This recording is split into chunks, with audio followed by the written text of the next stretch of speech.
Hello everyone, welcome to SST College of Arts and Commerce. This is SST Edupedia. I am Assistant Professor Padma Deshpande. Today I am going to teach one of your topics in Production and Total Quality Management. This is SYBMS Semester 4th subject, and today the concept that we are going to cover is in Module 3, Basics of Productivity and TQM.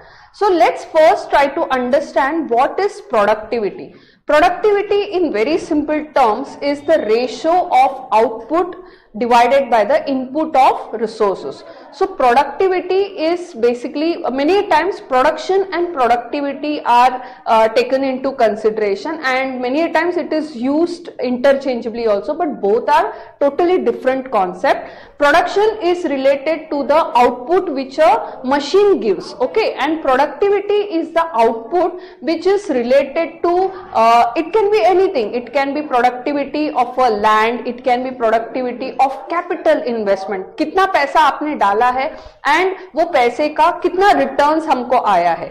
So that is productivity. So that is why we say that productivity is the output of work and input of resources.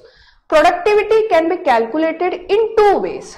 The first way is individual factor, that is, if I want to calculate capital productivity, then we calculate it as output divided by capital employed. Similarly, if I want to calculate labor productivity, I'll calculate it as output, the total output. कितने say for example, 10 people have been given the task of building a wall. Okay, so वो wall बनने में कितना time लगा और किसका कितना input रहा, ये हम लेबर प्रोडक्टिविटी से पता कर सकते हैं. Similarly total factor, okay, in this we are calculating the output which is taking into consideration all the factors. That is, यहाँ पे we are using the formula of total output equals to total output the total factor equals to total output divided by total input, that will be your capital, land plus machine hours, then this thing total raw material use. So in all together we will be taking all the factors of input. So this way we can calculate productivity in total factor method, and in individual factor method we are taking one factor at a time. Okay, now to improve the productivity, quality is a essential aspect, and quality is a continuous process. To improve the quality, it is very important to focus on quality management.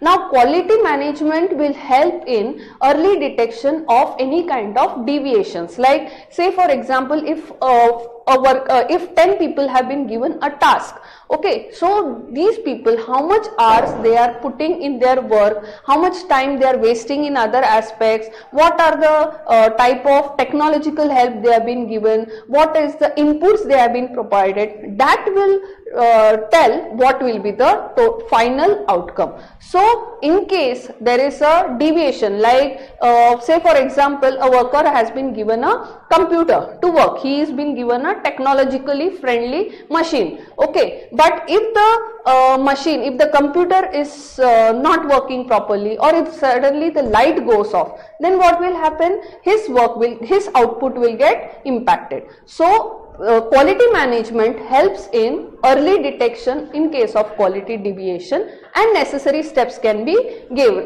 taken. So like he can be provided with an additional computer, or he can be given a power backup which will help in continuing his work smoothly, and it also helps in minimizing delays, stoppages.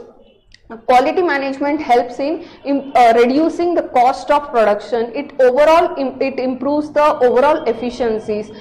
Because of effective quality management practices, the company will have a good image in the market. They will be able to provide good customer service. This will help in building a good goodwill, and companies can also, by following quality measures, they can safeguard themselves from any kind of legal actions.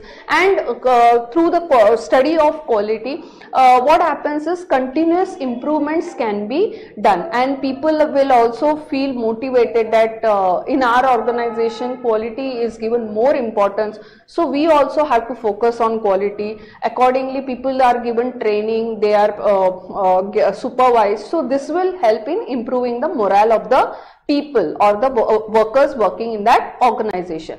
Now, what are the factors that affect quality? There are about 7 to 8 important factors. First and foremost is market.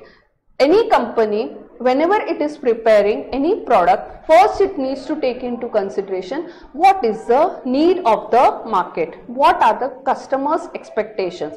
According to the understanding, whatever the market requirement is, according to that the company needs to focus on product development, and in that product development quality will come. Then the company should be ready to spend money on research and development, because if you want to give the best to your customer, if you want to improvise your quality, continuous change has to be there, and for bringing about continuous change, research and development, study of the market becomes very important. Then the third factor that is important is participation of people. The fourth factor is training and development needs to be given, which will motivate the people to work towards quality. Then they should be provided with proper systems, proper infrastructure, which will help them in improvising their quality. In addition to this, the basic input, that is raw material, they should be material, basic input should be of good quality, so that the output is good. Then the machines and the mechanizations that are being given, they should be of the latest one. If you give a very old computer to a person and ask him to perform certain aspects, like you want to do you want him to calculate with the help of accounting packages like Tally, you want him to generate n number of MIS reports, then it is not possible, because that machine is old and outdated. So what will happen is that machine will be not able to give that much of output. So modern machines and mechanizations should be used. Then as far as possible, modern information methods should be used.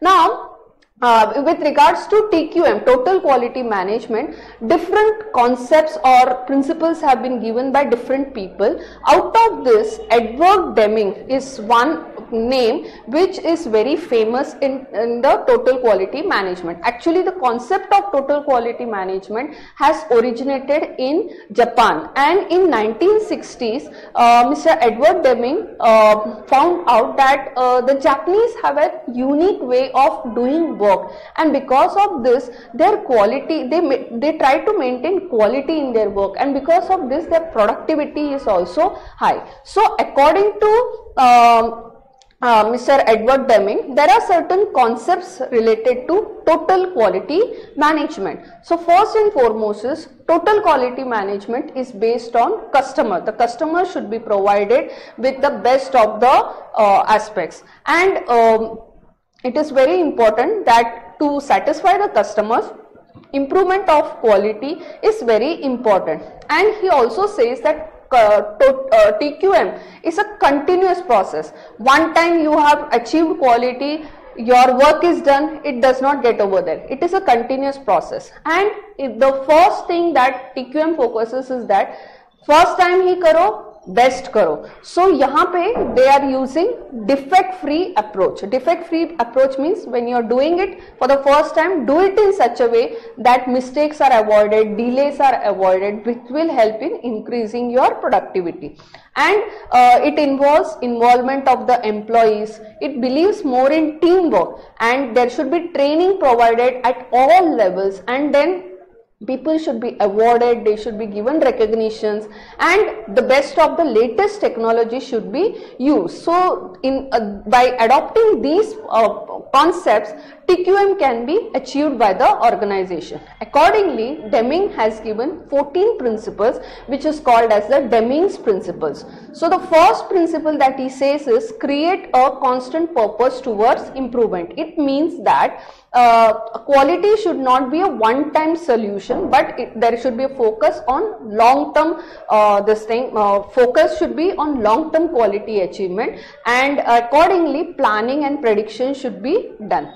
Then the second concept that he says is that adopt the new philosophy. It means that he says that do not focus that mistakes will happen, detections will be done, inspection will take place, then mistakes will be detected, and then we will take corrective step. No, he says that in the beginning itself, make it as a defect free approach. So this should be the new philosophy. Then he says that stop depending on inspection.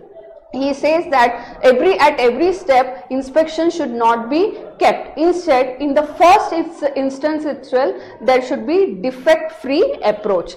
Then he says if you want to have a good output, the input is very important, and for that, rather than depending and taking the raw material from different sources, use only one supplier at a time. Then the fifth aspect that he says is that quality improvement should be continuous. So there should be planning, then action, implementation should be there, then check should take place, that is inspection should take place, and in case of any deviation, immediately corrective steps should be taken. So he says that improve constantly and forever. And then he also says that the employees should be provided with knowledge. They should be able to understand their work. They should be trained. They should be given proper training so that their output will be qualitative. Then he says that implement leadership. It means that the supervisors and the managers should understand their workers, and they should not only supervise but they should also help them in case of the workers are facing a problem. The managers or the supervisors need to work with the workers and coach them and train them, and then they should try to find out what are the practical difficulties, and they should try to find practical solutions to this practical difficulties. This will help in having a this is called as a transformational leadership. Then he says that there should be elimination of fear. Like he says that many workers are many a times they are given lot of pressure and they are told that this task has to be completed by at any cost at the end of the day. So what happens is this creates a kind of fear also in the mind of the worker, as well as it also creates a kind of haphazardly doing the work, that is, get the work done, let the output be whatever it is, but my work should get done. So this kind of fear should be removed from the minds of the people, and there should be the barriers between departmentalization. This is not my work, this work is not related to my department. This kind of barriers should be removed, and unclear slogans like the many times lot of slogans are written कि quality is our next quality is the biggest aspect that we focus upon. This is very unclear, because if you don't put this into practice, then it is no use of writing.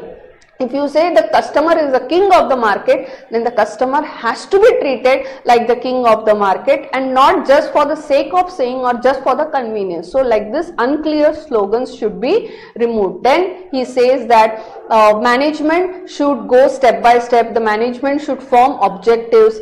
Whatever barriers are there, like people get, many a times people get demotivated, people are not given proper recognitions, people are not given proper training. So all this creates a barrier in the mind of the employee. He feels that he is not valued in that organization. So these kind of barriers should be removed. The pride of workmen should be encouraged, and as far as possible, continuous education, self-improvement, trainings should be provided, and transformation has to happen at every level. It should not be focused only on the lower level or at the top level, but at the in all the areas there should be a transformation.